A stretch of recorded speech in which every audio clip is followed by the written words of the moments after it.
Never run out of battery again with the INIU portable charger, the slimmest 10,000 milliamp hour power bank that keeps your devices charged on the go.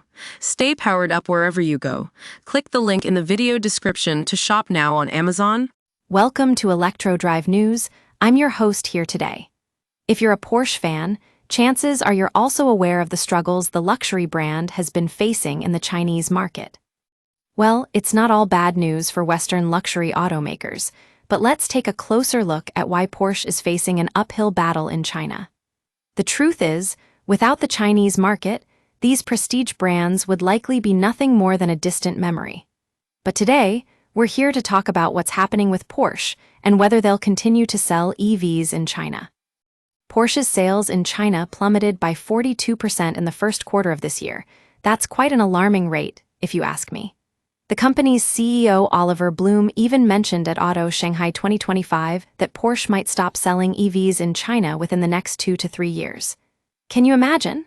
Well, it's not just about volume, it's also about price. Porsche is aware that they're facing stiff competition from domestic brands like Xiaomi, which is selling electric cars for nearly $73,000 with more power than some Porsche models.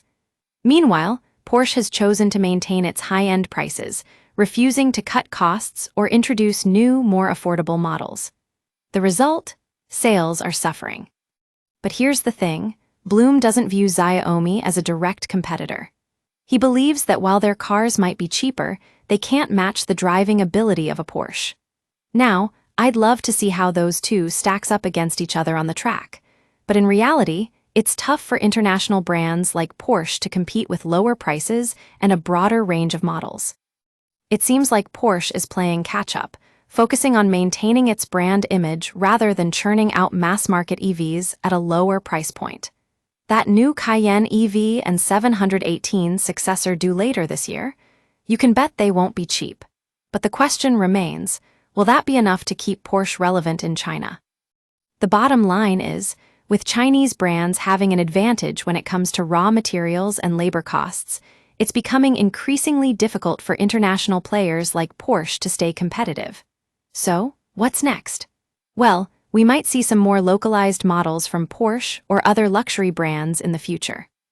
That's all for today's episode of Electro Drive News. Thanks for joining me, and I'll catch you in the next video.